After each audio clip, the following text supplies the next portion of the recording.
लागतो. आमच्या कितीही वाईट प्रवृत्ती असू द्या त्या संतांच्या नुसत्या संगतीने बदलल्या जातात. महाराज तुकाराम महाराज त्यांच्या अभंगाच्या कीर्तीनं इतके इतके इतके इतके प्रसिद्धीला पावले की बाकीच्या भटांना जड व्हायला लागलं. काय व्हायला लागलं? जड व्हायला लागलं. जड हो. एखादं चुनचुनीत पोरग असतं महाराज आणि ते टाळ वाजवायला लागतं. काय करता? टाळ वाजवायला लागतं ना आपल्याकडे ती एखादा हुक्क माणूस असतो, हे तुला येत नाही ठेव खाली. काय होतं?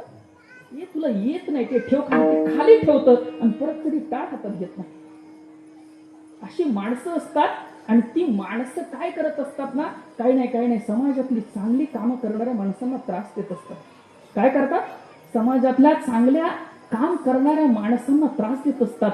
त्यांचं फार काही योगदान नसतं. फार काही योगदान नसतं म्हणजे ते 100 रुपये देतात आणि 1000 रुपयाचे प्रश्न विचारतात. काय काय करतात? ते 100 रुपये देतात आणि 1000 रुपयाचे प्रश्न विचारतात.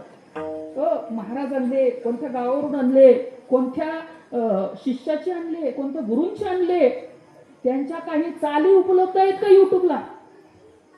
महाराजांच्या धोत्राचा काठ कसा होता, महाराजांचा फेटा कसा होता?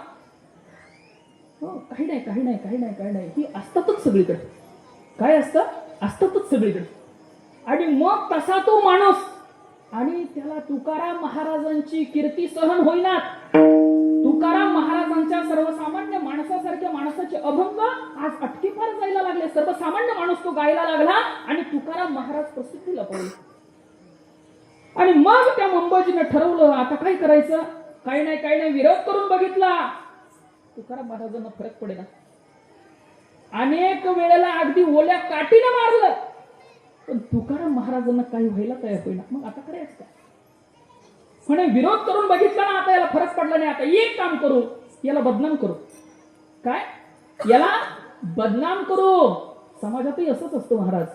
ज्या माणसाला विरोध करून त्याचं तुम्ही काहीच वाकडं करू शकत नाही त्याची बदनामी सुरू होते. काय सुरू होते? बदनामी सुरू होत असते. आणि मग तुकाराम महाराजांची बदनामी करण्यासाठी एका वेश्येला बोलवलं. कुणाला बोलवलं? एका वेश्येला बोलवलं आणि तिला सांगितलं की तू जायचं, तुकाराम महाराजांचं दर्शन घ्यायचं आणि जसं तुझ्या डोक्यावरती ते आशीर्वादासाठी हात ठेवतील तसं ओरडून उठायचं आणि बाहेर पळायचं. त्याच वेळेला लोक तिथे येतील आणि तुकाराम महाराजांना सोडून काढतील. काय कट रचला? काय कट रचला?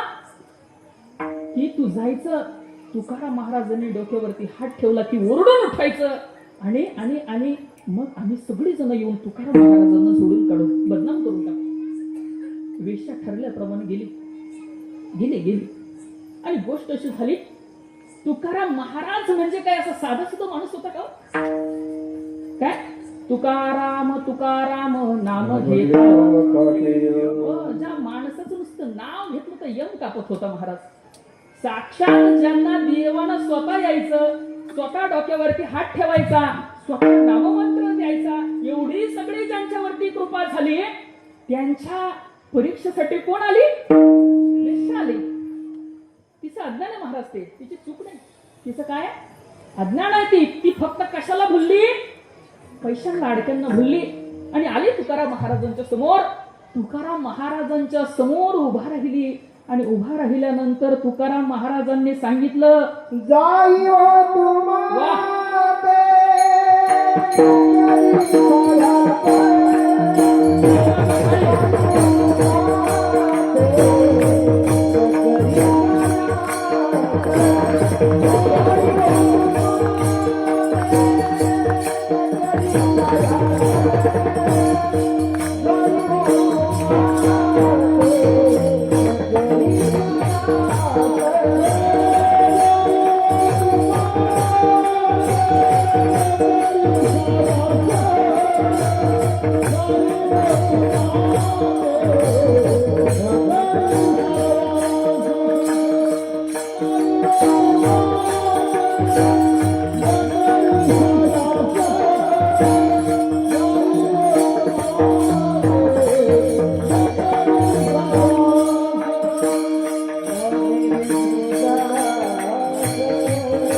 सांगितलं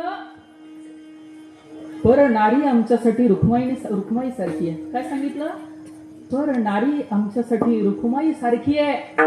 तुम्ही परत जा, तुम्ही प्रयत्न करू नका. काय सांगितलं? तुम्ही प्रयत्न करू नका. आणि तुकाराम महाराजांचे ते धारदार शब्द अंतकरणातून निघाले आणि त्या वेश्येचं मतपरिवर्तन झालं. काय झालं?